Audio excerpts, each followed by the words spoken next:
Aloha, everyone. Welcome to our joint committee between the Committee on Water and Land and the Committee on Consumer Protection and Commerce. It's Wednesday, March 13th, 2024. We're on our 2 p.m. agenda in conference room 329 at the State Capitol. For testifiers on Zoom, just a reminder to keep your videos and microphones muted until your time to testify. And please do not use a copyrighted or trademarked image as a background. Okay, we will get started on our first agenda item, SB 3344, SD2 relating to wildfires. And the first testifier we have is DCCA Office of Administrative Hearings.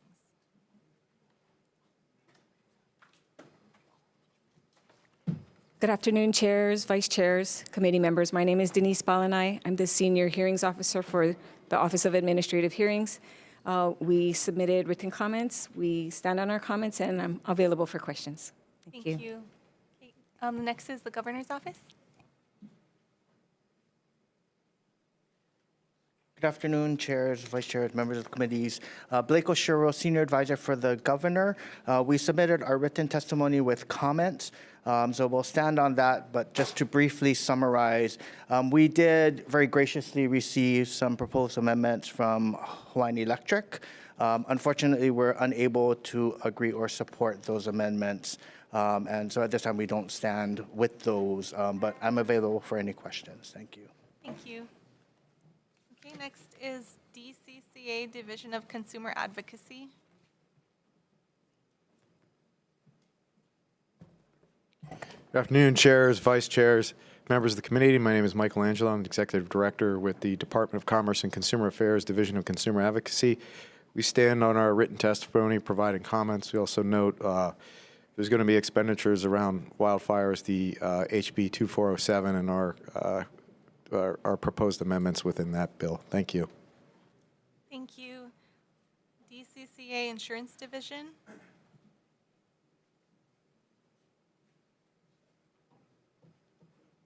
Good afternoon, Chair, Vice Chair, members of the committee. Gordon Nito testifying on behalf of DCCA Insurance Division. I guess half of DCC is testifying, but anyway, we stand our written comments, offering some suggestions. I'll be glad to answer any questions. Thank you. Thank you. Public Utilities Commission.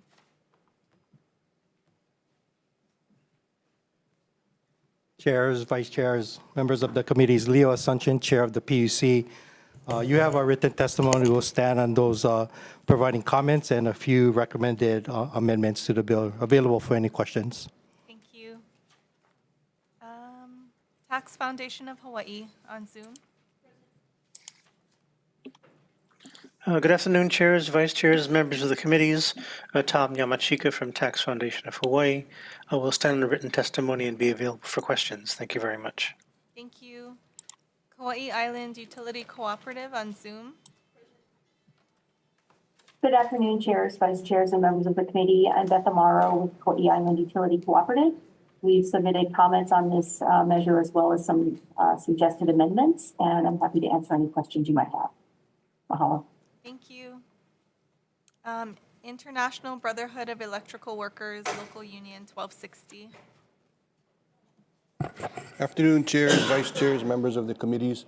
Kika Bukowski on behalf of IBEW 1260. We stand in support with proposed amendments. We also want to support the amendments as proposed by Hawaiian Electric. Thank you. Thank you. Hawaiian Telcom.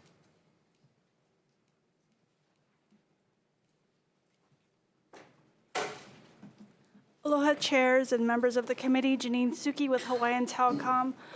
We do stand on our testimony with requested amendments to omit telecommunication utilities from the bill. Thank you very much.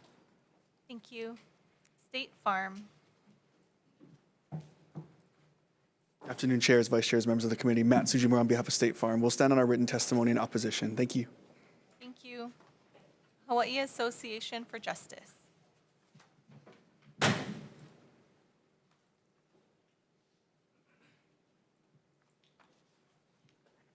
Aloha Chair, Vice Chairs, members of the committees. Evan Oy on behalf of the Hawaii Association for Justice. You have our testimony. We stand on our opposition to the measure currently stands. Primarily, our main concern is subsection 18 of the bill, which limits claims for future claims for property damage arising from a wildfire claim. So, we feel as though immunity is never a good policy, especially immunity from liability. And, in this case, it would preclude all future claims, arising out of, a damage from a wildfire. So, we did oppose that provision and would request that it be removed. But as an alternative, we did offer additional language for subsection 16 in relation to the depletion of the fund to kind of address some of that concern. So if there's any questions on the potential language or anything else on the bill, please feel free to ask me. I'm available for any questions. Thank you. Thank you. Hawaiian Electric. Aloha Chair Ichiyama, Chair Nakashima, Vice Chair Poi Poi, Vice Chair Sayama, and members of the committee. Jason Ben, Senior Vice President, Chief Information Officer for Hawaiian Electric, testifying in strong support of SB 3344 relating to wildfires. This bill is forward-looking. It's intended to protect both the people of Hawaii and our economy from the risk of another catastrophic wildfire in the future. It does so by creating a wildfire relief fund that provides expedited compensation to property owners and insurers without the cost and uncertainty of litigation and regardless of cause. We view the rising risk of catastrophic wildfire to Hawaii as a whole of society problem, with many contributing factors, including climate change, changing land use, human behavior, and other causes. In 2019, Pacific Fire Exchange published an article entitled "Abandoned Agriculture in 2019 is Hawaii's Fire Problem," noting that the land area in active agriculture had declined by 60% since the 60s, and that nearly all wildfires on Maui that year occurred in abandoned ag lands. When the cause or spread of a catastrophic wildfire cannot be attributed to a financially capable party, property owners have little to no recourse to recover uninsured losses. And in the County of Maui's July 21 report on wildfire prevention and cost recovery on Maui, they noted wildfires can cause extraordinary damage, and the cost of the event is likely to exceed any insurance held by owners, even if responsibility can be legally established. Further, that seeking after-the-fact reimbursement to offset wildfire losses is not an optimal strategy and rarely will be a viable option. We believe this bill will address that problem. I'm also proposing important amendments to the bill that are responsive to stakeholder concerns, including acknowledging previous feedback on the unknown size and undetermined parameters. Our requested amendments fill in the blanks, specifying contribution and payment amounts, and clarifying that the vast majority of the state's contribution may be in the form of a contingent guarantee rather than cash. Acknowledging previous concerns about rate impact while noting that the fund functions as a form of liability insurance, which has historically been recovered in rates across the U.S. Our amendments contemplate that HECO's contribution to the fund would be securitized, which is the lowest means of financing it. We view this bill in conjunction with SB 2922, our companion bill that addresses securitization. And assuming we're allowed to recover our contribution, we'll be proposing amendments in that bill that cap the rate impact on all securitized transactions. Addressing the rate burden concern in this manner provides a holistic solution by limiting rate impacts across a broad set of wildfire costs rather than the single issue of the utilities contribution. Earlier this month, the state of Utah passed a wildfire relief bill that allows for a fire fund paid using a surcharge on rates, provided it doesn't raise rates more than 4.95%. And finally, we're proposing additional amendments that including important clarification and emendations that reflect the timing of the fund, are responsive to important feedback we've received from Hawaii Office of the Auditor, insurers, and other stakeholders. So in short, SB 3344 provides a low-cost, rapid process to compensate property owners, avoids the uncertainty of litigation that can financially destabilize key institutions such as utilities, large landowners, and government entities. Solving the impacts of climate change on our state must be addressed collectively and collaboratively, and we remain committed to working with stakeholders to addressing any remaining concerns. And just finally, on behalf of Hawaiian Electric, its employees who've served our community faithfully for 132 years, mahalo for allowing me to testify in support of this important bill, and I'm available for questions. Thank you. Thank you. That's all signed up to testify. Is there anyone else wishing to provide testimony? Okay, seeing none. Questions, members? Maybe consumer advocate. I guess this bill, just to clarify, the provision that would allow securitization to be how this fund is capitalized for the utility share, that is different from what we passed out in HB 2407, which just allows those securitized funds to be used for implementing the wildfire mitigation plan. That's correct. Is that correct? Okay, Yes. I just wanted to clarify. And then the reduction of liability is, you know, there's a benefit to it broadly, and I understand that. But this also helps the electric company in terms of their, credit rating, et cetera. There's also an advantage to them on that level. It reduces their liability. I think there's an open question around that, and companies are incentivized to do, as humans are incentivized to do what they're incentivized to do. So we're focusing on the safety component to ratepayers with that proposed amendment. Okay. And has there been much discussion, because the proposal from Hawaiian Electric's testimony is a third, a third, a third, so it would be essentially 2/3 funded by ratepayers and taxpayers who are mostly the same people, assuming we would allow it to be rate-based. So has there been any discussion of, the state versus the utility versus private entities, and any kind of analysis or justification for why it would be split into those percentages? As from our perspective, we don't believe ratepayers should be covering any of it. It's a future-looking catastrophic wildfire fund. There's issues with used and useful. There's a number of issues from a regulatory standpoint that we have concerns over. Okay, thanks. Can I ask Hawaiian Electric some questions as well, really quickly? Thanks. Afternoon. So, this bill, it's Hawaiian Electric's bill that you're asking for, that you helped draft and are asking for, and you're asking for the version, of your amendments, et cetera. So this is something that benefits the company and that you would like to see pass. Yes, but I think it has broad benefits in the public good. Do you think that the 2/3 amount paid by ratepayers/taxpayers is, how did you arrive at that as a justifiable division of how this fund gets capitalized? In terms of the division of the costs, we viewed it as trying to do the best thing for our community. This is, again, looking forward, the benefit, and this is a broad issue being addressed across the U.S.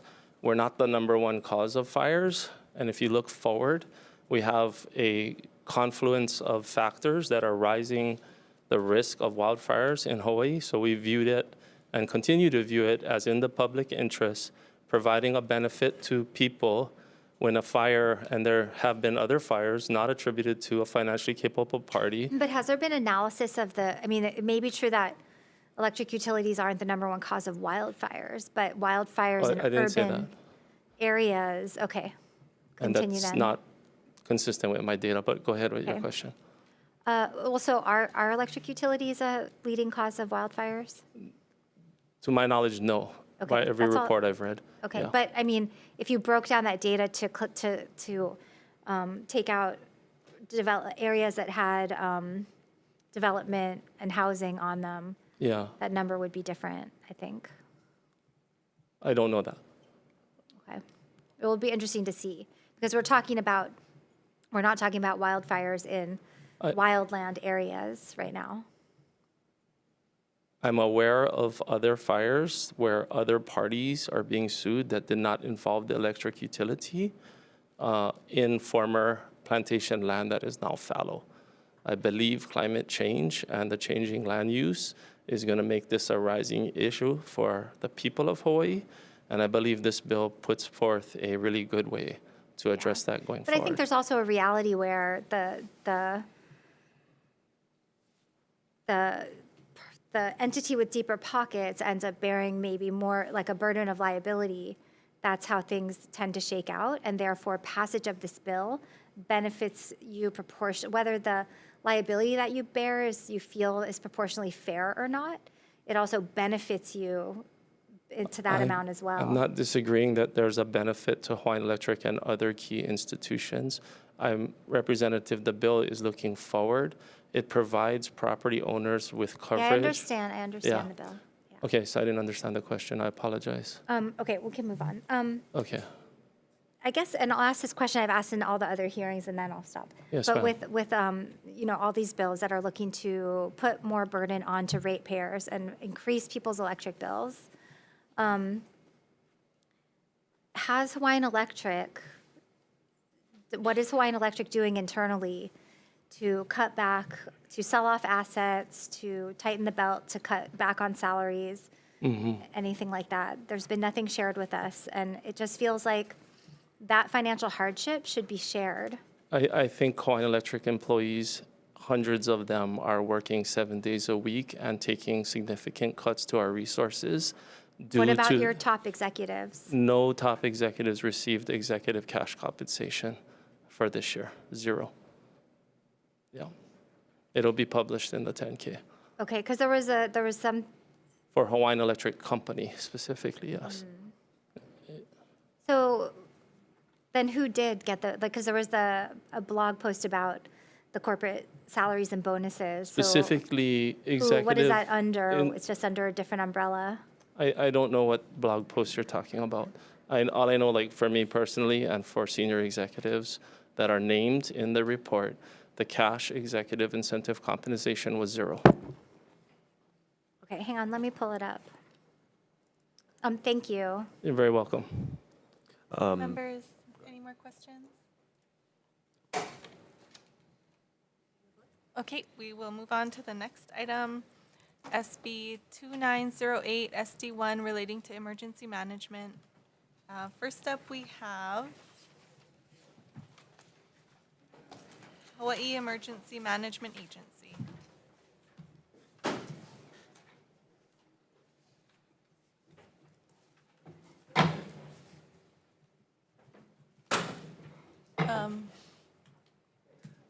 Okay, next we have Lahaina Strong on Zoom. Aloha Chair Ichiyama, Vice Chair Poi Poi, and committee members. My name is Jordan Ruiz, and I'm testifying in strong support of SB 2908 SD1 as founder and organizer of Lahaina Strong. I am from Lahaina and a mother of 3. My youngest was born exactly 2 months after the fire. The thought of the possibility of my keiki and my future grandchildren not being able to stay and live in haunting. If we continue down the wrong path and don't get a hold on rent gouging and many other things adding to the extreme housing crisis, the amount of locals having to leave Hawaii will be detrimental. Lahaina Strong supports SB 2908 SD1, which prevents landlords from raising residential rent in affected areas after severe weather warnings or emergency proclamations. Just days after the fire, when folks were scrambling to find places to live, it became very clear that landlords were already starting to shoot their prices up. Now we have FEMA and the governor paying exorbitant rents to house fire survivors, which is unfortunately adding to the rent gouging problem. We've been at the forefront of relief and advocacy efforts and actively helping Lahaina fire victims through initiatives like Fishing for Housing and believing stronger tenant protections are necessary island-wide. We back the bill's provisions preventing or prohibiting rent increases in disaster areas without prior written agreement, as it aligns with our goal of immediate tenant protections.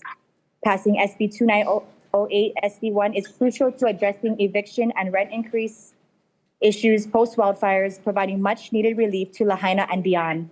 One of the primary goals of Lahaina Strong, as outlined in our ongoing efforts and collaboration with the affected community, is housing for the people of Maui. While our primary focus is on the displaced victims of Lahaina, we firmly believe that stronger protections are needed. Mahalo nui loa. Thank you. Hawaii Realtors. Thank you. Okay, that's all signed up. Anybody else wishing to testify? Okay, seeing none, members, any questions? Okay, we will recess for decision making.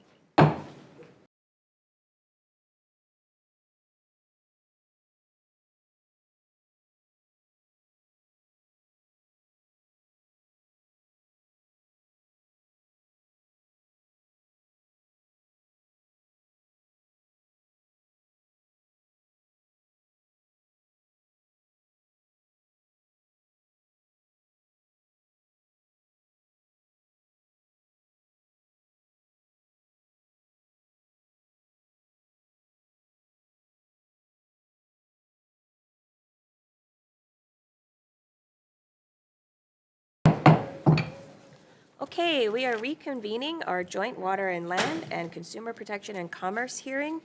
Thank you very much to the chair and vice chair members of CPC for allowing us to have this joint hearing on 2 bills today. So first up on the agenda, Senate Bill 3344, Senate Draft 2 relating to wildfires. The recommendation is going to be to pass out with amendments. And apologies for everyone in the audience and to my members. This is a long list, so please bear with me. And part of the complicated this is that some of the testimonies had overlapping amendments where people were addressing the same parts of the bill. So please just bear with me as I read through this. Okay, the recommendation is to pass with amendments. We're going to take the Office of Administrative Hearings testimony, all of their amendments. We're going to take from Division of Consumer Advocacy, their amendments number 1 and number 4. We're also going to adopt the recommended change from the Insurance Commissioner to exempt the programs proposed by this bill from regulation under the Insurance Code, HST Chapter 431. We're also going to take the Public Utilities Commission amendments to Section 9 of the bill only. We're going to take Hawaii Island Utility Cooperative Amendment number 3. We're also going to adopt Hawaiian Telcom's amendment to remove telecommunications as a participant in the fund. We're taking the proposed amendment from Hawaii Association for Justice, their amendment to Section 16. And then from Hawaiian Electric's testimony, we're taking all of their proposed amendments except, and I want to be really clear on this, on Section 8, relating to utility contribution. We are going to change it to read, utility contribution and electric utilities contributions to the Wildfire Relief Fund shall not be recovered from its customers in rates. Okay, then we're going to add a new Part 2 to this bill to create a working group under DCCA to provide a report to the legislature by November 1st, 2024 on implementation and recommendations on a Hawaii Wildfire Relief Fund. We recommend starting off with Senate Bill 3344 and House Bill 2700. Members of the working group will include Public Utilities Commission, Attorney General, Consumer Advocate, Hawaiian Electric, Hawaii Island Utility Cooperative, Insurance Commissioner, property insurer, and a member of the public. We are going to make Part 1, which is the large bill, to be effective July 1, 2025, to give the legislature more time to review the entire fund itself and to also review the report from the working group and make changes as needed. We are going to blank out any dollar amounts and put that amount into the standing committee report, technical non-substantive amendments, and defect the date to the year 3000. Thank you for bearing with me on that, members. Are there any questions, Waterland Committee? Okay. Thank you. Seeing none, Vice Chair for the vote. Voting on Senate Bill 3344 SD2 with amendments. Chair and Vice Chair vote aye. Representative Chen. Aye. Representative Ganadin. Excused. Representative Hashem. Aye. Representative Mizuno. Aye. Representative Morikawa. Aye. Representative Takayama. Aye. Representative Souza. Aye. Okay, recommendation is adopted. Thank you, Waterland members. Members of Consumer Protection and Commerce, any questions or comments? Seeing none, Vice Chair with amendments. Voting on SB 3344, SD2, Chair's recommendation is to pass with amendments. Chair, Vice Chair, vote aye. Representative Amato. Reservations. Representative Belatti. Excused. Representative Hashem. Representative Hussey Burdick. Reservations, brief comment. I haven't been provided enough time to adequately read and digest the provided amendments. Thank you. Representative Gates. Excused. Representative Lowen. Representative Onishi. Representative Tam. Excused. Representative Purick. Excused. Oh, sorry. Okay. Thank you, Chair. Your recommendation is adopted. Thank you. Okay, last bill on our joint agenda, Senate Bill 2908, Senate Draft 1 relating to emergency management. Recommendation is to pass out with the House Draft 1. We are going to redefect the date to the year 3000. We're also going to incorporate language from House Bill 1902, as was suggested in testimony, specifically Sections 3 and Sections 4 that talk about when a proclamation can be extended, and also price freezes on commodities being limited to 72 hours unless further extended. Waterland Committee members, any questions? Okay, seeing none, Vice Chair. Okay, voting on SB 2908 SD1 with amendments, noting Representative Ganadin is excused. Are there any noes or reservations? Hearing none, recommendation is adopted. Thank you, Waterland members. Okay, members of Consumer Protection and Commerce, any comments or questions? Seeing none, Vice Chair with amendments. Voting on SB 2908 SD1, Chair's recommendation is to pass with amendments, knowing the excused absences of Representatives Belatti, Gates, Tam, and Lowen. Any members voting with reservations? Any members voting no? Thank you, Chair. Your recommendation is adopted. Thank you very much. Thank you, we're adjourned.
Good afternoon. I'm convening the House Committee on Consumer Protection and Commerce. It is Wednesday, March 13th, 2024.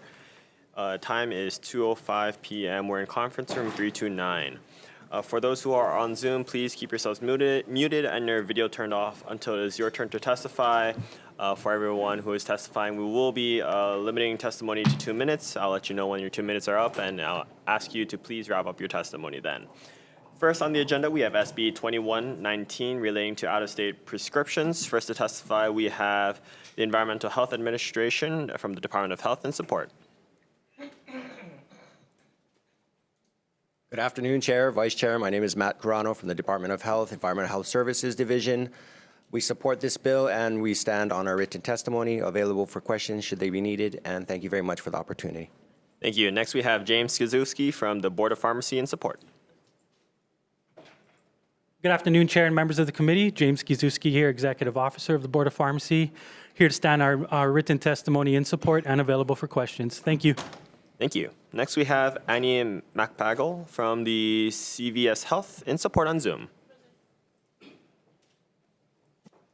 Aloha. Aloha, Annie Makapagal on behalf of CVS. We'll stand on our written testimony in support as well, and thank you for the opportunity to testify. Available for questions should there be any. Mahalo. Thank you. Next, we have Tiffany Ejima or Mihoko Ito from Walgreens in support. Thank you. Are there any other persons here to testify on this measure? Seeing none, members, any? Oh, Chair, Vice please Chair, go ahead. Jonathan Ching for Kaiser Permanente. I know we submitted written, but stand on our written testimony in support. Okay, thank you. Any more persons here to testify? Seeing none, members, we do have written testimony in support from the Disabilities and Communication Access Board and 2 individuals. Members, any questions?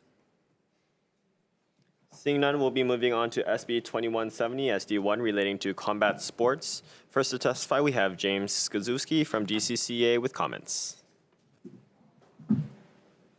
Aloha, Chair. I'm James Gizuski, Executive Officer for the State of Hawaii Boxing Commission and the Mixed Martial Arts Program. But I'm here on behalf of the department who provided written testimony that supports the intent of the bill and provides comments. I'll be here for any questions. Thank you. Next, we have Martin Han from Nocanet LLC in support. Good afternoon, Chair, committee members. We stand with our testimony. Thank you. Thank you. Next, we have Walter Carvalho, individual with comments. Good afternoon, Chair, Vice Chair, and members of the committee. Walt Carvalho from the Big Island. I stand behind the original bill that we implemented without the amendments that were added in at the Senate. And the reason why is because the sports are 2 different sports, and both of them are failing now under the guidance of who's running both of them. Hasn't been a boxing show in 14 years, and MMA went from 140 shows a year down to 2 last year. We're trying to build something new. I've been on the Big Island for 30 years doing a lot of different combat sports with kids. Started in boxing, ended up in MMA, and I know for a fact that the 2 committees do not get along together, and putting them together would just be a mess. It would create more problems than benefits for any of the kids that participate in sports. And as I said before, it's dwindled down to nothing. We don't want the sport to completely die.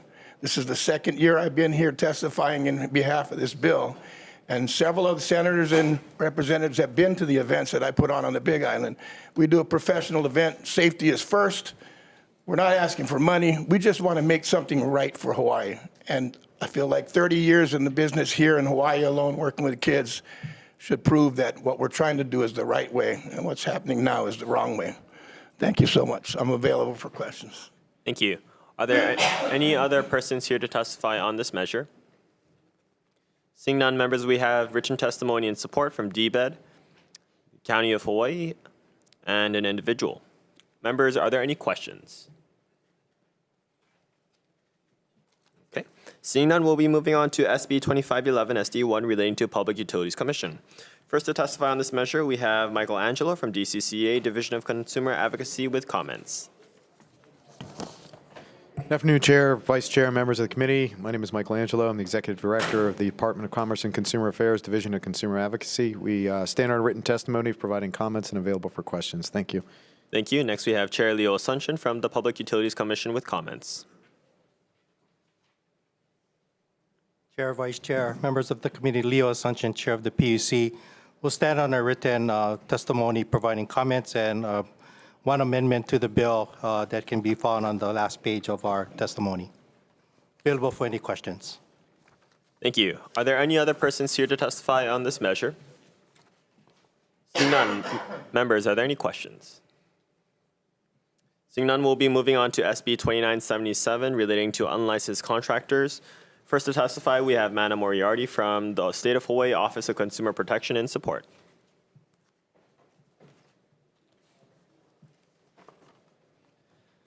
Thank you for the opportunity to be here. Mana Moriarty, and the Office of Consumer Protection supports this bill and is happy to answer any questions. Thank you.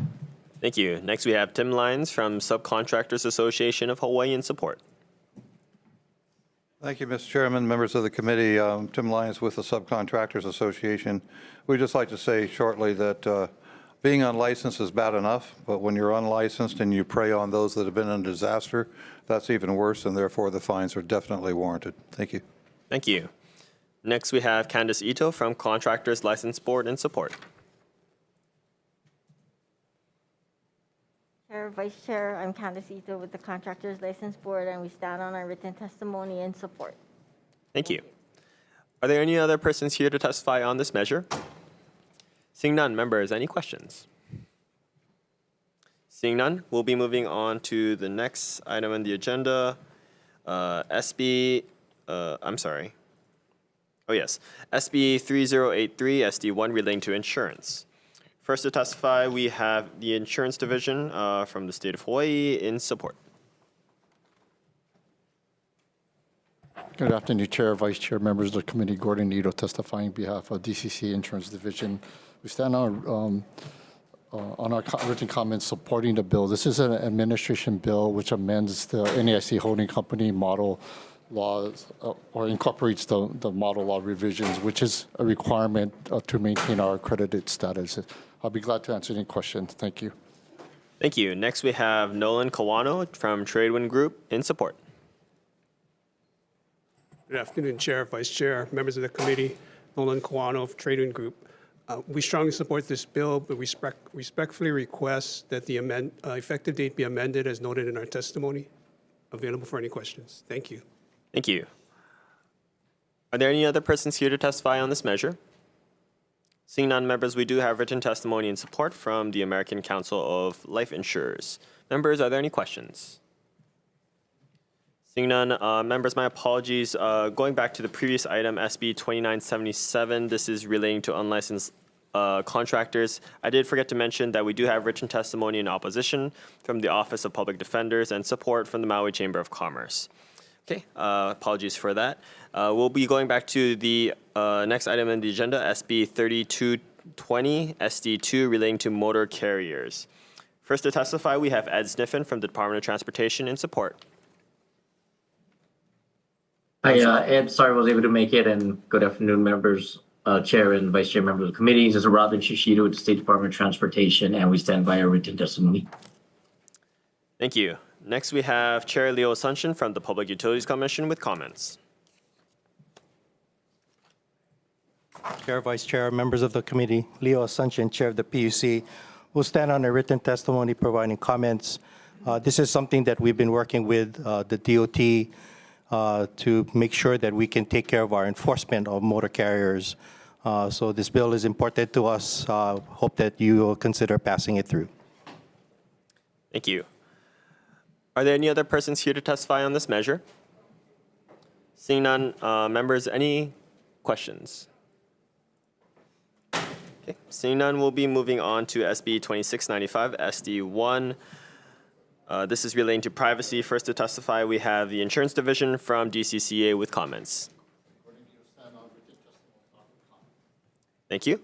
Next, we have Raji from the Office of Consumer Protection in support.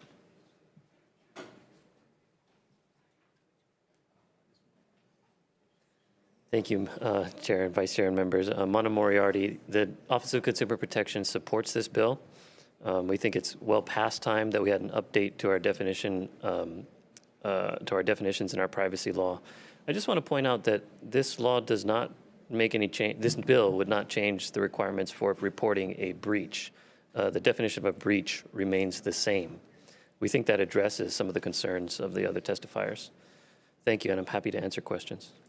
Thank you. Next, we have Keith Hayashi from the Hawaii Department of Education in support. Good afternoon, Chair, Vice Chair, members of the committee. Michael Otsuji, Assistant Superintendent for the Office of Information Technology Services, testifying on behalf of the Department of Education. We stand on our written testimony in support of this measure. Thank you very much. Thank you. Next, we have Tina Yamaki from Retail Merchants of Hawaii in opposition on Zoom. Aloha and good afternoon. I'm Tini Yamaki with the Retail Merchants of Hawaii. And we understand the intent of this bill and we support the intent, but we respectfully oppose it the way it is currently written. The definitions are a little bit too broad and have unintended consequences. Cases of customer information that was not at risk but is sent a notification could cause confusion if there was a breach, was there not a breach, and then also misleading is was there information at risk or not. We'd also like to point out that email addresses are commonly used through business ecosystems and they've not been treated as identifiers. When an email address is used as a username to access an online account or profile, that's already covered under a username and an online account. We'd also like to point out that Hawaii's definition should be more in line with the other 49 states, especially for data breaches. And the other thing I wanted to point out too is if the information is encrypted and somebody tries to break in, there's a whole nother set of rules that apply for that one as well. So we think that should be also placed back into the bill. Mahalo. Thank you. Next, we have Reina Gamarino from the Student Advocates for Responsible Technology in Support. Aloha, members of the committee. Thank you for the opportunity to testify. My name is Reina. I'm 17 and a senior at Punahou School. There are actually 3 of us here to testify on behalf of START today, so we'll switch out as needed. In its current form, we believe Hawaii Revised Statute 487N fails to reflect the times. We therefore support and believe in SB 2695 as a crucial first step towards a comprehensive privacy law. Not only will it amend the definition of personal information to include biometrics, but it will also account for our names and initials no longer being our only identifiers.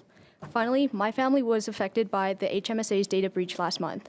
Knowing that my family was only one of the hundreds of thousands whose medical data may have been compromised by the cyber attack only reinforces my support of SB 2695, which will add medical identification numbers, a category of data breached last month, as a specified data element. Aloha, members of the committee. My name is Iris Chu. I'm also 17 and a senior at Punahou. The information we associate with social media profiles, such as usernames, emails, phone numbers, passwords, security codes, etc., have become so quintessential that to have such information leaked would have a catastrophic impact on our lives. As youth, we know this better than most. The social media profile names, emails, and phone numbers that we spend so much time using almost always incorporates some part of our name or identity and ought to be included as identifiers.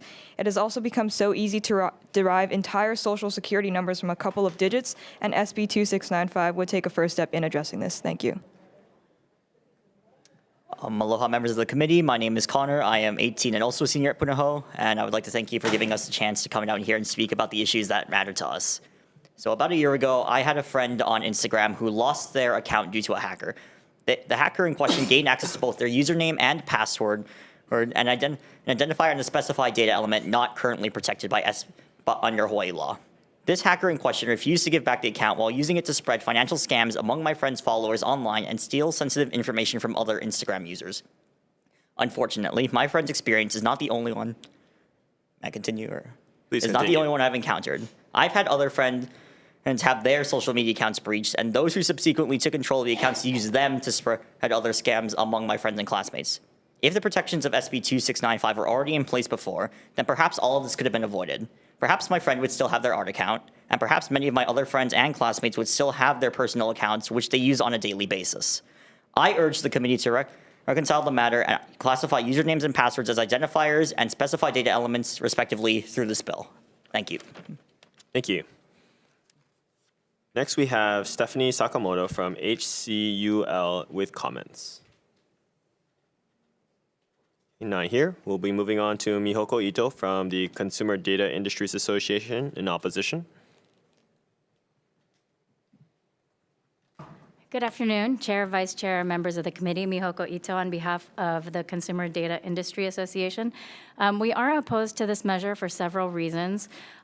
We do appreciate the intent of the legislature to update Hawaii's data breach law. However, the way this is done is very problematic because it does create, as other testifiers said, this is really out of line with how other states have done this. And in addition, where you're not specific as to the data elements and the personal identifiers, it could lead to a lot of confusion because ultimately, if you're not very careful about how you do this, consumers are going to get notices of a risk of a data breach where there really isn't a risk to the consumer. So I think for those reasons, we are opposed to this measure and ask that it be held. Thank you. Thank you. Next, we have Marvin Dang from the Hawaii Financial Service Association in opposition. Good afternoon, Chair, Vice Chair, and members. Marvin Dang for the Hawaii Financial Service Association. We have been testifying in opposition or with concerns not only on this bill, but other similar bills over the past 4 legislative sessions. The issue that we note is on page 2 of our testimony, and it deals with Social Security numbers. Currently, in footnote number 2, as I have in my testimony, there's at least 9 different statutes that allow redacting the 9-digit Social Security number down to 4. What this bill does is it would change that practice, which is not only in the statutes, but in the courts and with regard to financial institutions. So it would it would make showing the last 4 digits a specified data element. As I've testified many times, it doesn't seem to be useful to have this change in this bill while we still have other statutes and other rules and practices allowing 4 digits. So we have a couple of proposed amendments. They're on page 3 of our testimony, version 1 or version 2. We ask that you consider it. Thank you. Thank you. Next, we have Kelly McCanley's individual in support. Hello, Chair Nakashima, Vice Chair and members of the committee. My name is Kelly McCandless, and I was a member of the 21st Century Privacy Law Task Force that was created by the legislature. That's where this bill was drafted, or excuse me, the text of this bill was drafted, and it is overdue. 31 states have updated their data breach notification laws. Hawaii has not. At this point, we're behind the times. I'd like to address a couple of the items that have been mentioned in other testimony. The first is the idea of identifiers. The current law, which is already on the books, 487N, has first name and initial or last name as the only identifier. But I'd like to bring as an illustration this printout from the legislature's website where it's got each of yours picture and it's got your phone number and it's got your email address. Under the current law, only your name and your Social Security number would be a breach, but your email address and your Social Security number doesn't have any different risk. So that email address is so tightly associated to your name that it might as well be your name. It essentially is your name. Respectfully, there may be more than one Mark Nakashima in the world, but there is only one Representative Nakashima at capitalhawaii.gov. That is unique identifier. So that's why there's an expansion of the identifiers, and it is overdue and it is needed, and most people's name is associated with their email address. Same thing with phone numbers. So next item is Social Security number that others have testified. It is so easy. Hawaii is unique in that the first 3 of a Social Security number for all adults over the age of 20 that got their Social Security number in Hawaii is 575 or 576. That's it. Other states like Texas have 39 first identifiers. We have 2, and it's geographic based. The next section, the 2 in the middle, guess what? That's chronology based. So if you were born in a certain year, then we can figure out what your middle 2 is. So if the last 4 are breached, we can figure out the middle 2 based on your date of birth, and we can figure out the first 3 simply because you got your Social Security number while a high school student or born in Hawaii. It makes it so easy to reverse engineer that Social Security number. So if we're actually talking about risk, the last 4 is the only part that is arbitrary and therefore difficult to reverse engineer. So if that's lost, the whole thing is so easy to come up with. So it puts people at risk. And remember, this is a data breach notification law. All this says is if you lose it, you need to tell people so they can protect themselves. It's not anything grandiose. It's already on the books. It has been on the books since 2006. So we're just saying, if you lose the last four, tell people. As one other testifier mentioned, there are certain places where, in part of the public record, federal agencies and groups like the court use the last four redacted. But that's accounted for already in the law that exists that this definition is part of. It specifically exempts the federal and state governments and their publications, so things like the courts. So it's already taken care of. It's not a concern. There was also testimony about encryption and redaction, how that really doesn't put people at risk. The existing law already accounts for that. In the definition of the security breach, it specifically says that it is a breach of unencrypted or unredacted data. So that concern is already taken care of. So just by the fact of this is a piece of an existing law that's been here since 2006, a lot of these concerns are taken care of if testifiers had read the actual law that's already on the books. If you've got questions, please feel free to ask me. I'm available for any question you've got. I can go through other items that were in other testimonies to talk about why they're already accounted in the current law. But I know that we've got time constraints. I'm already over my 2 minutes, and I thank you for your patience. Thank you. Are there any other persons here to testify on this measure?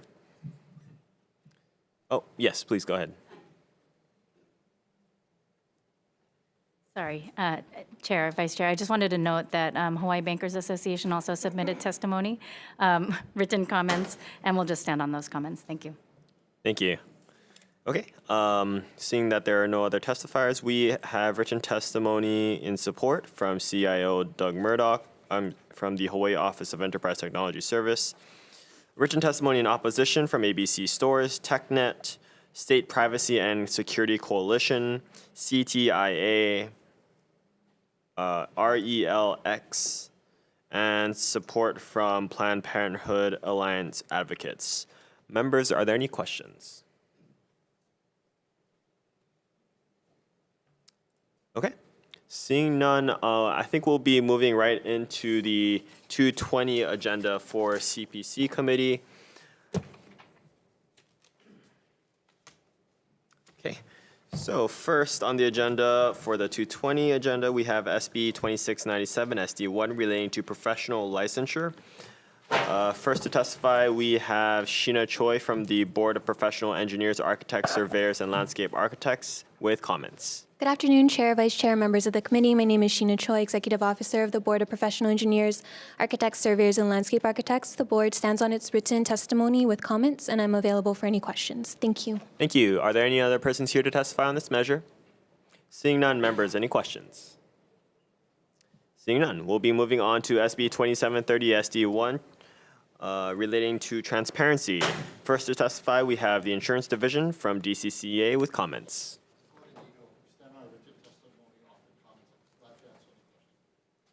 Thank you. Next, we have Don Carisu from HMSA with comments. Thank you. Are there any other persons here to testify on this measure? Seeing none, members, any questions? Seeing none, we'll be moving on to SB 2834 SD1 relating to Landlord-Tenant Code. First to testify, we have Lindsay Garcia from Hawaii Realtors with comments. Aloha, Chair, Vice Chair, members of the committee. Lindsay Garcia from Hawaii Realtors. So we are supportive of the intent of this measure, and should it move forward, we respectfully request, we've included a few amendments in our testimony, and we request that those be included. Thank you. Thank you. Are there any other persons here to testify on this measure? Seeing none, members, we have written testimony in support from an individual. Members, any questions? Seeing none, we'll be moving on to SB 2020 SD1 relating to deceptive trade practices. First to testify, we have Mana Moriarty from the Office of Consumer Protections, DCCA, in support.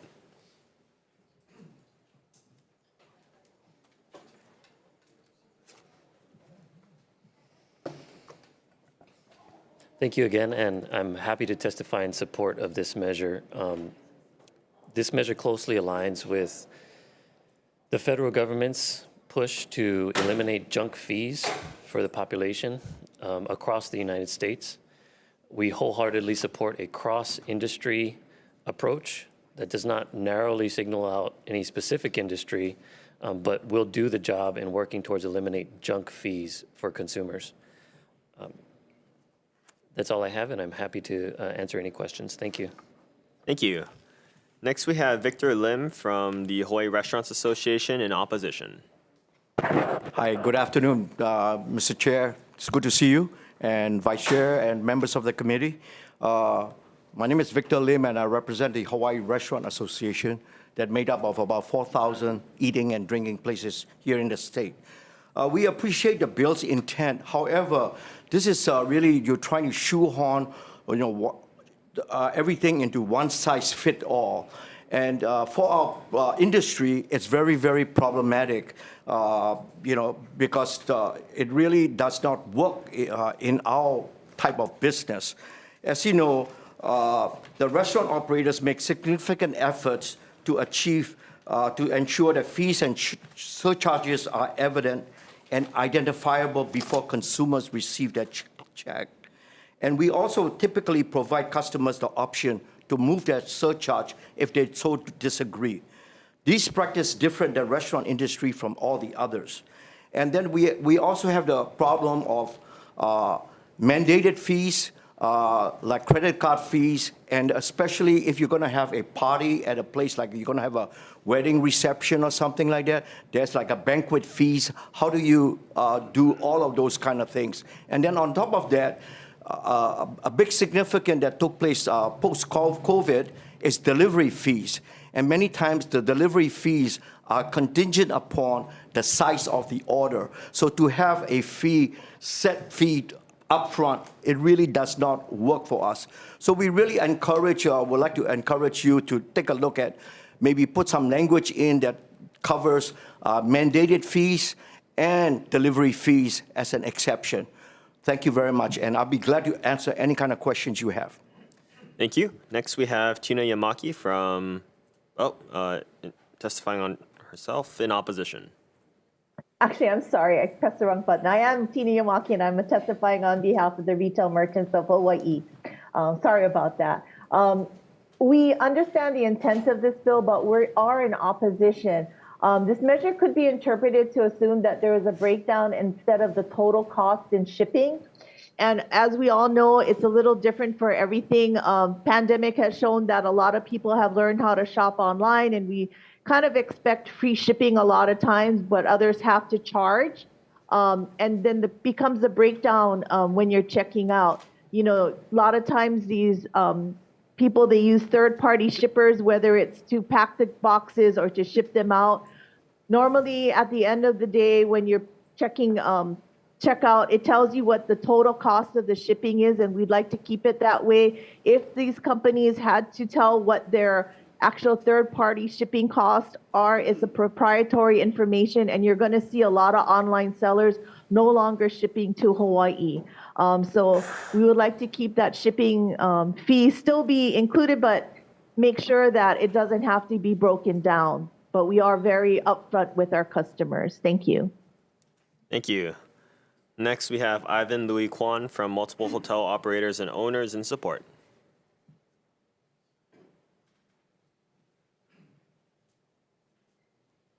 Hello, Chair Nakashima and Vice Chair Sayama and members of the committee. As I stand in support of this measure on behalf of a number of hotel operators and owners. The real key is just transparency in price practices, and we think that that's only good for the consumers and for the people of Hawaii. Thank you. Thank you. Next, we have Bob Toyofuku from Uber Technologies and Uber Eats in opposition. Mr. Chairman, Mr. Vice Chair and members, Bob Toyofuku testifying in opposition on behalf of Uber Technologies, but primarily their division Uber Eats. I think what Victor Lim was talking about, very similar. There's unintended consequences. So we're opposed to the bill as written. It requires Uber Eats, which is a delivery service, that have contracts with restaurants and others, to bundle the fees into individual menu prices. And the unbundled approach which they use currently provides much more transparency. In other words, the customer can identify exactly what he or she is paying for the food, and there is a separate list of other fees whether it's a delivery fee, a service fee, or if, let's assume they change the location, they show that there's a delivery adjustment fee. So the way it's written right now, it is adversely impacts Uber Eats, so we're opposed to it. Be happy to answer any questions. Thank you very much. Thank you. Are there any other persons here to testify on this measure? Okay, seeing none, members, we do have written testimony in opposition from CTIA, FCH Enterprise, comments from Chamber of Progress, opposition from Maui Chamber of Commerce, and comments from Expedia Group. Members, any questions? Representative Onishi. Mr. Moriarty.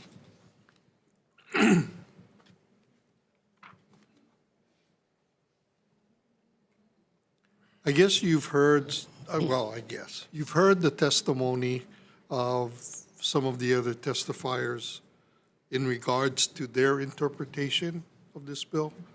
When I read the bill, I didn't interpret the bill as it's written in a similar fashion as some of them. Can you explain your interpretation of what would be required by this law? As it relates, say, for example, to food or retail sales.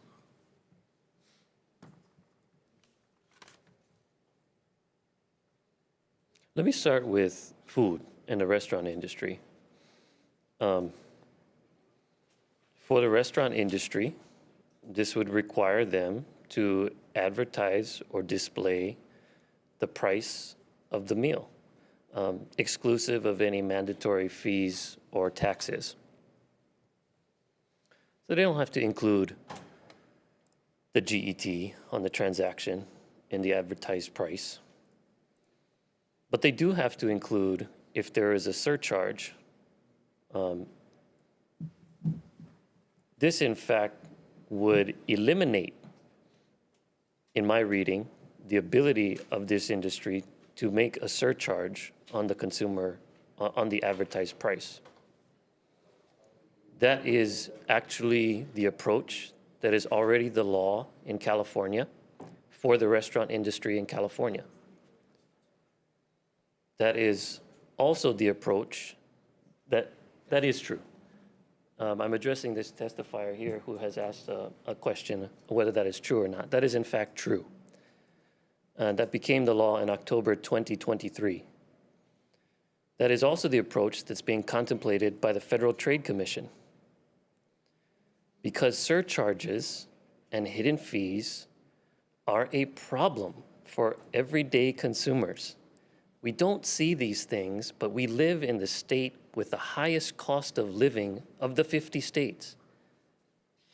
And part of the reason we have the highest cost of living that we don't even see on a regular basis is that we are charged fees. In particular, these fees come from businesses that have the ability, they're in a position to offer a service and to demand and extract a fee from the consumer. That is part of the cost that the consumer pays, whether we are alerted to it or not. Okay, let me ask a follow-up then. So you have a large group of people, and typically there is a set corkage fee or tip fee or whatever, a tip that is required for that large group. Is that, and it's readily displayed, say, on a website or on the menu, or it's at the registration desk or whatever. Is that a hidden fee? That's an interesting case that I am not certain how we would treat that particular item if this bill became law. Because on the one hand, I could see that that is an itemized purchase, essentially. Right? It is an item that you're paying for. It is not exactly the same thing as a surcharge on your meal, a 3% surcharge or a $5 fee to pay back-of-the-house staff. Clearly, I think the latter category is addressed by this measure, and were this to become law, the agencies that could prosecute violations would have a clear path to prosecute those violations. The former category, corkage, I think we'd have to kind of think about those. As the agencies charged with prosecutorial powers, we would have to think about how to approach that issue. What about delivery fees? Delivery fees is an interesting question because that was also a bone of contention in the California legislative process. And we can understand, I think, to some degree, the argument made by the testifier that bundled fees are more difficult for the consumer to understand. When you unbundle the fees, as the testifier argued, it may be actually easier for the consumer to understand that there is an unbundled amount that I'm paying for the delivery and an unbundled amount for the food. Those are two separate items, but I can readily understand that I'm paying for that.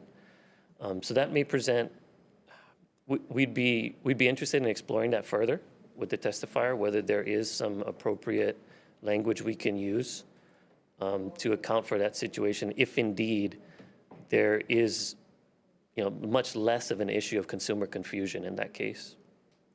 But in the context of this bill, it's not specified right now, right? I mean, in terms of, in my mind, when I read it, if there is a separate delivery charge from the food charge, that's permissible because it's indicated up front or at the time of purchase that, well, I guess at the time of order, right? There's a indication there's a delivery charge. If you're using a service like Uber Eats or whatever, and you're ordering through them, there's a food charge and there's a delivery charge. So, I mean, the consumer should be aware of that.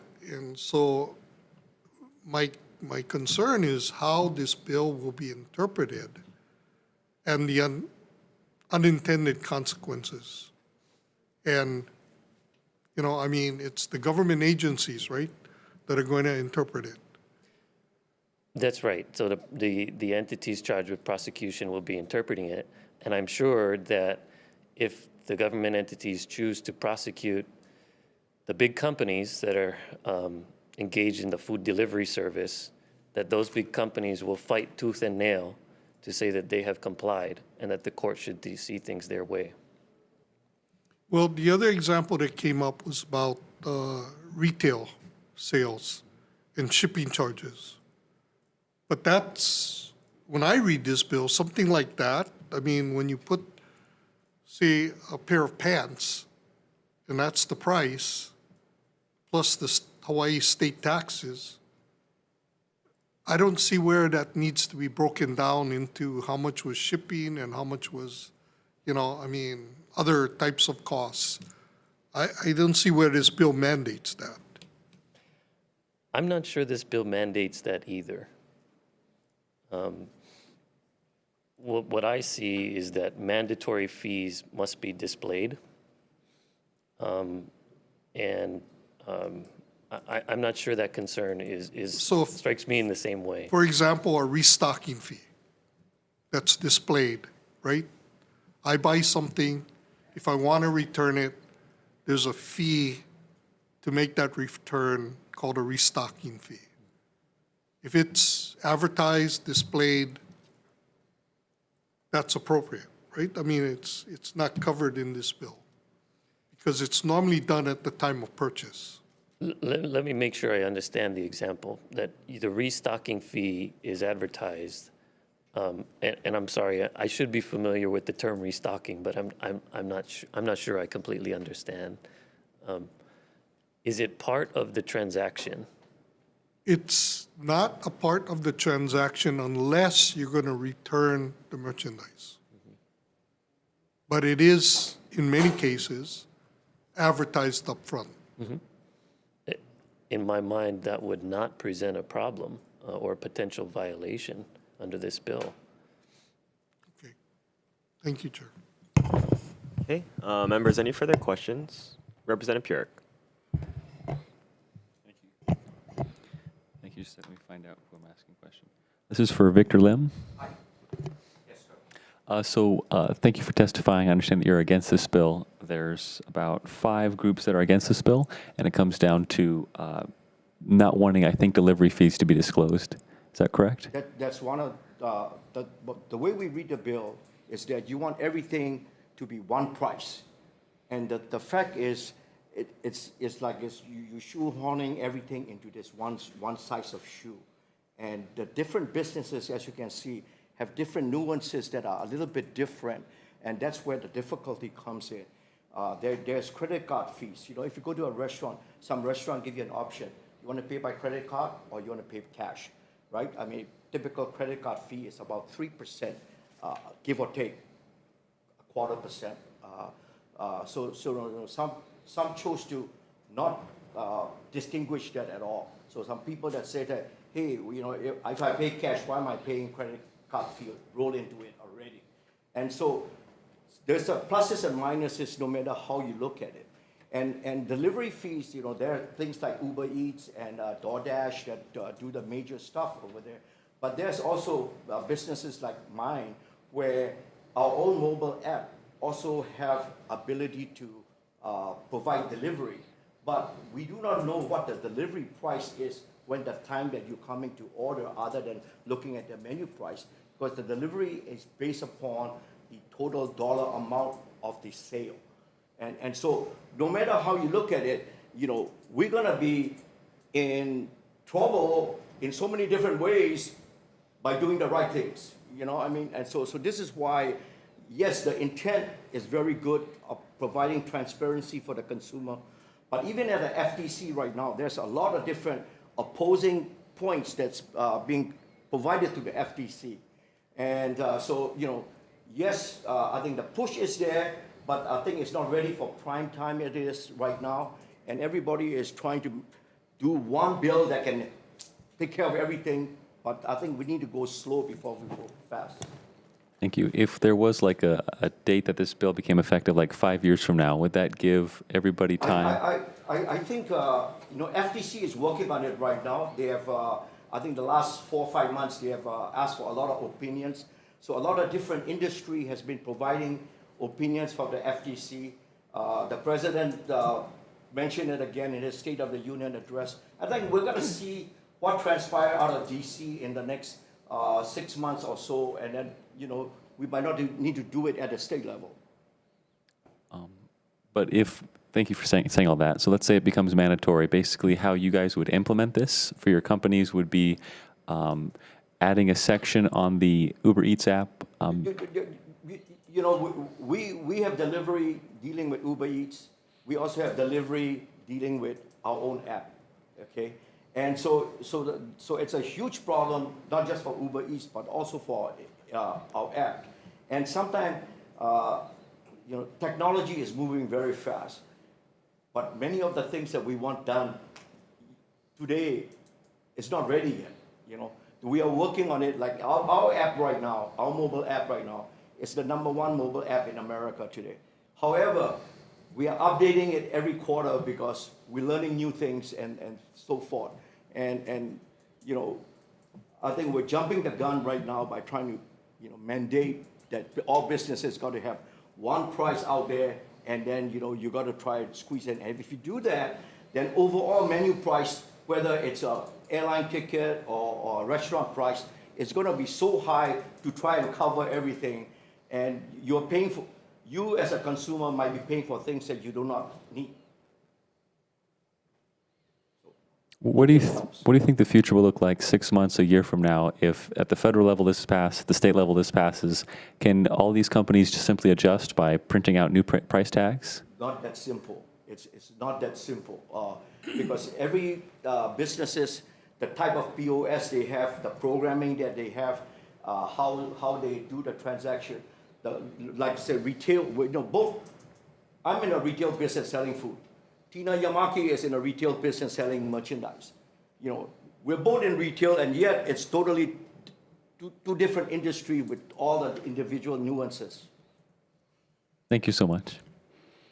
Members, any further questions? Actually, sorry.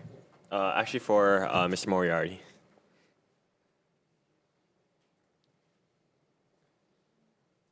So I think what you just heard in the previous line of questioning references to the FTC and their efforts on the federal level to, I guess, manage false advertising and clarify, I guess, price transparency. And you mentioned that in your written testimony as well. Can you provide this committee some sort of context or update as to what's happening on the federal level with regards to, again, this measure? So the Federal Trade Commission opened a rulemaking proceeding, and they issued a proposed rule, and they solicited comments from the public about the proposed rule. I believe that comment window has since closed. The state of Hawaii, Attorney General Ann Lopez and myself joined a letter of 19 state attorneys generals providing comments to the Federal Trade Commission supporting their rulemaking proceeding. Their focus is on banning hidden, excessive, and unnecessary fees. And as I understand it, it is a whole of economy approach. And I appreciate the testimony earlier today from a number of certain hotels, which have stood here and declared that they are ready and willing to abide, and they abide by consumer transparency principles. And one of the, as it relates to state law, the federal law would establish a floor in the proposed rule. And so states would be free to regulate in excess of the federal floor. And as I mentioned, California already has regulated. There was a lot of controversy in California over whether this measure applied to the restaurant industry. And the Attorney General of California clarified that yes, indeed, it does. And that is a state with 32 million people. So, and this in fact, new the fact that we're California law took into effect last year, you said? It was enacted last year. I believe it's in effect. I would have to confirm the effective date for you. Sure. But the fact that, there's already a push that's affected 10% of the population of the country. 10% of the population of the country is already operating under this new paradigm where fees are not allowed for the restaurant industry and other industries. We think this is the appropriate policy direction for the state of Hawaii. Going back to the FTC, I guess, proposal, I'm sorry, I haven't read it. Do you know what the timeline is for the FTC to potentially adopt these proposed rule changes? I don't know the answer to that, Vice Chair, and I can get you that information if you're interested. Yeah, I'd appreciate that if you could send that to this committee. In some instances, I think the federal agencies operate at their own pace. Sure. So we don't always have a clear deadline. Okay, no, thank you. No further questions. Actually, Representative Nishi, did you have? For Mr. Toyofuku?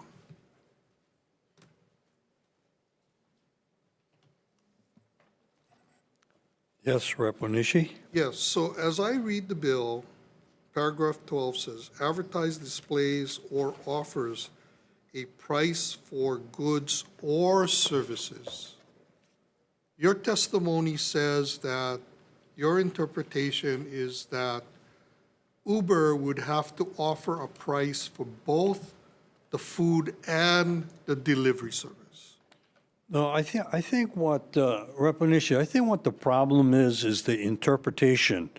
Well, that's what I'm getting to. Yeah, which So- is, it says the price for goods or services. Goods or services. Or services has to include all mandatory fees or charges. Right. Okay, so when. For a good or for a Food, service? says, yeah, so say Right. for food, right? Yeah. So think about, I think what Rep. Pierik was referring to with Victor Lim, Mr. Lim. You have different situations that are out there. So even Uber Eats, right? They have the menu price that they pay to the restaurant, right? And so the consumer knows this is what I'm paying for the food to the restaurant. Plus, there's a delivery fee, and that's all up front. That's out front. There could be a service fee. And if they want to change the location of delivery, there's an adjustment fee that all comes out, okay? You're But talking about after the order is made. Before. I mean, when you place the order, right? Yeah. You know, these things come out as to what the delivery fee is going to be, you know, and could be zero, right? Okay, But but that's that- transparent, right? Yeah, but that depends upon how far away you are that the delivery is going to take place. Plus, when they have an agreement with the restaurant like McDonald's, right? McDonald's also does its own delivery on its app. So on its app, they deliver. So I can order from McDonald's and they will deliver rather than. But that has nothing to do with Uber Eats. Oh, no, but see, Uber Eats is the app, and Uber Eats is everybody that's on the Uber Eats app, right, is thousands and thousands of people. So Well, I understand that. But what I'm saying is that sorry. when you go on the McDonald's app, it's the Oh, yeah. McDonald's No, app. but McDonald's app has its own delivery. Right. So even on Uber Eats, right, they could have McDonald's deliver instead of the Uber driver. You see the difference, that all these different options that could take place? Wait, you're talking McDonald's has its own delivery service. Yeah, right. Or potentially. Mr. Right? Lim, you can come on. I clarify? We have an app that will have delivery ability to add on it. However, we do not deliver personally ourselves. We might send an order to Uber Eats or DoorDash or a third party to do the delivery. So many times, by having the price up front, it's almost impossible for many of these things to take place for the sake of Okay, consumer. okay, so I place an order on the McDonald's app and I want it delivered to my house.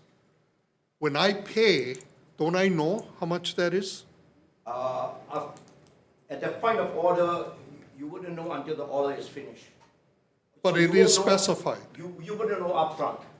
But which it is what- specified. But this is not asking, because this is an app. We're talking about advertisements and displays, So right?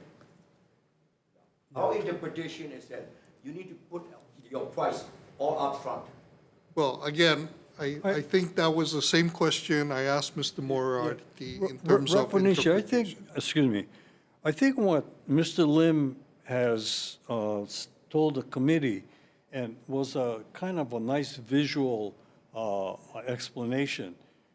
There's so many different possibilities on, let's say, Uber Eats delivery, where you're trying to put everything into one shoe.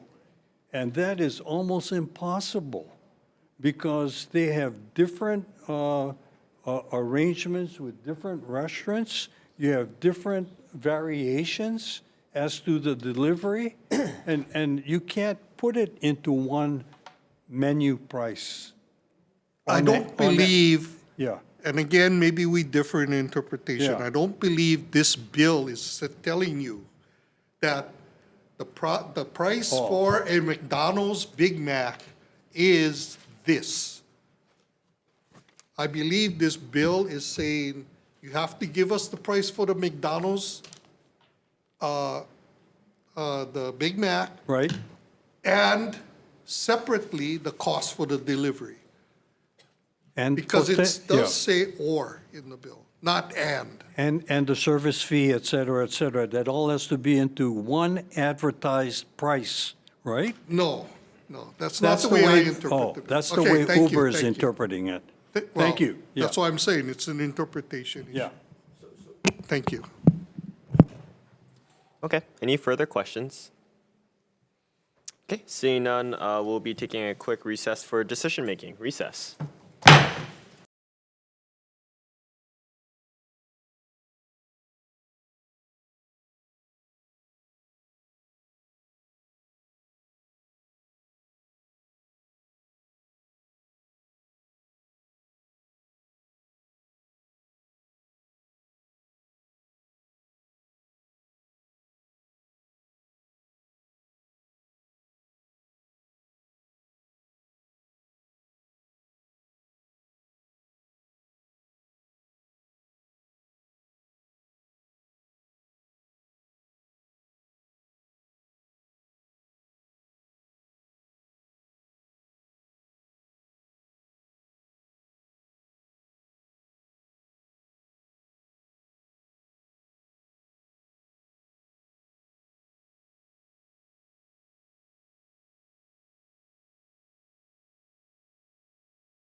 Hello, reconvening the Committee on Consumer Protection and Commerce. It's Wednesday, March 13, 2024. We're on the 2 o'clock and later agenda. For decision making. First up is Senate Bill 2119 related to out-of-state prescriptions. Chair's recommendation is that we defect date this July 1st, 3000, and other technical amendments need for clarity, consistency, and style. Members, any questions or comments? Seeing none, Vice Chair as amended.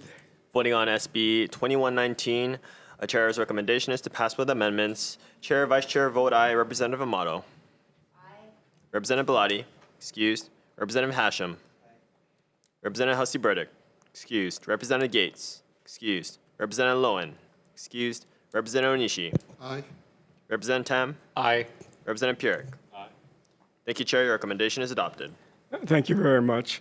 Senate Bill 2170, Senate Draft 1.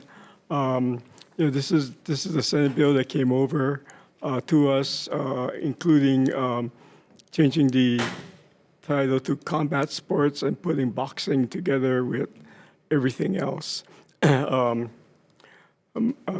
Chair's preference is to have a separate commission, and so I would like to go back to a version of the original bill on this measure, where it was just a creation of a new combat sport commission. Members, any questions or comments? Seeing none, Vice Chair as amended. Voting on SB 2170 SD1, Chair's recommendation is to pass with amendments, knowing the excused absences of Representatives Bellotti, Hussey-Burdick, Gates, and Lowen for the rest of this committee decision making. Any members voting with reservation? Reservations from Representative Pierik. Any members voting no? Thank you, Chair. Your recommendation is adopted. Thank you very much. Senate Bill 2511, Senate Draft 1, related to the Public Utilities Commission. Chair's recommendation is we defect date this July 1st, 3000. Members, any questions or comments? Seeing none, Vice Chair as amended. Voting on SB 2511 SD1, Chair's recommendation is to pass with amendments. Any members voting with reservations? Any members voting no? Thank you, Chair. Your recommendation is adopted. Thank you very much. Senate Bill 2977, relating to unlicensed contractors. Chair's recommendation on change on page 3, line 1, to restore may instead of shall. Members, any questions or comments? Is this bill defect dated already? Yeah. It is, okay. Okay. Okay.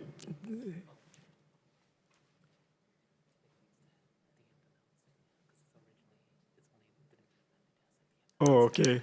So I do need to defect dated July 1st, 3000.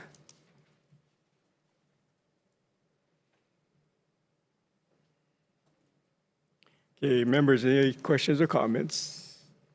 Seeing none, Vice Chair as amended. Voting on SB 2977, Chair's recommendation is to pass with amendments. Any members voting with reservation? Any members voting no? No from Representative Pierik. Thank you, Chair. Your recommendation is adopted. Thank you very much.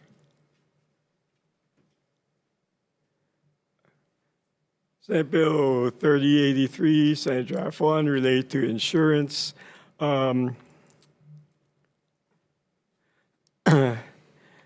Chapter 91, HRS lines 7 to 9 can be amended to read as follows. All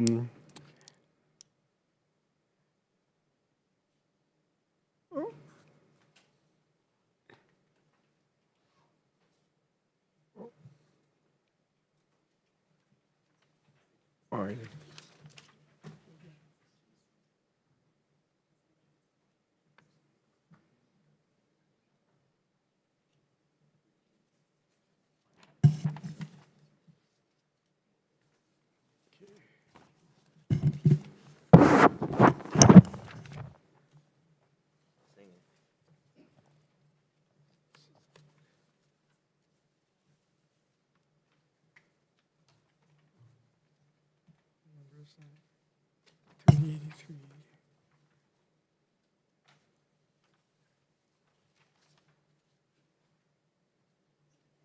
Oh, here it is.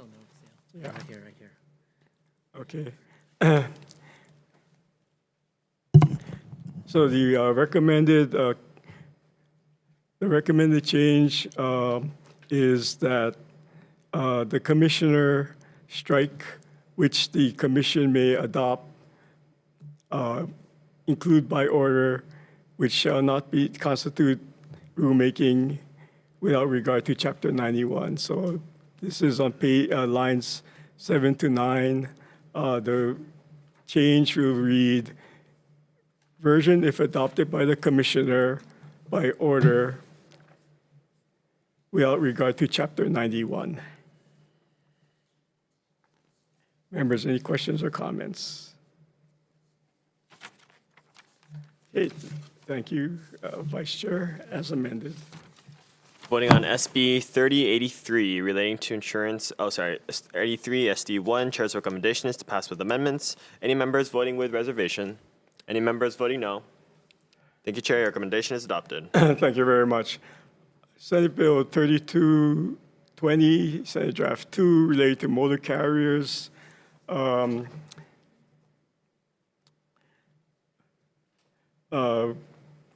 Going to make a note that enforcement officer means any person employed and authorized by the commission to investigate any matter on behalf of the commission.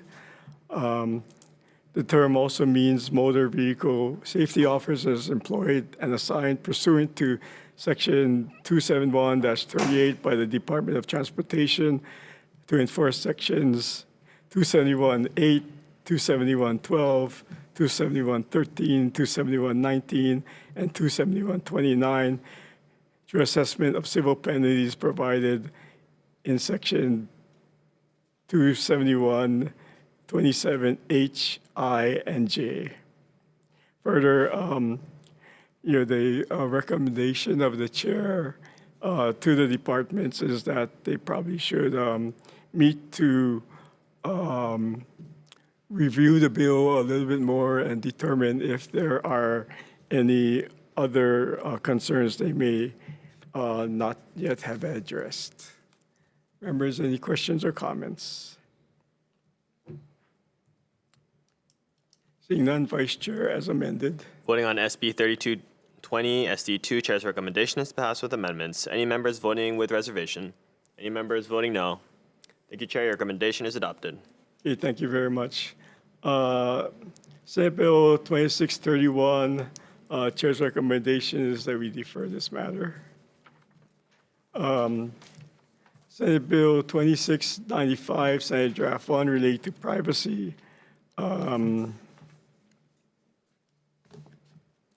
The Chair's recommendation is that we defectate this July 1st, 3000. Members, questions or comments? Seeing none, Vice Chair. Oh.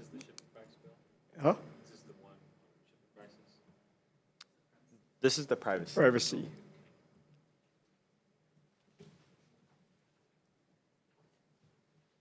Okay, as amended. Voting on SB 2695 SD1, Chair's recommendation is to pass with amendments. Any members voting with reservations? Any members voting no? No from Representative Purick. Thank you, Chair. Your recommendation is adopted. Thank you very much. Senate Bill 2697, Senate Draft 1, related to professional licensure.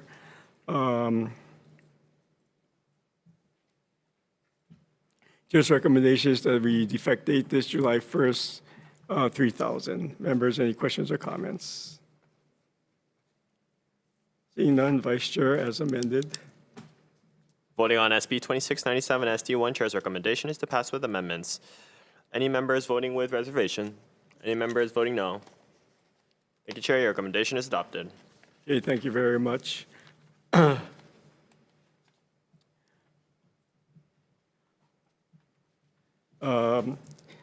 Senate Bill 2730, Senate Draft 1, related to transparency. Chair's recommendation is that feeling it's not quite ready for prime time, so we would defer this matter. Senate Bill 2834, Senate Draft 1, related to the Landlord-Tenant Code.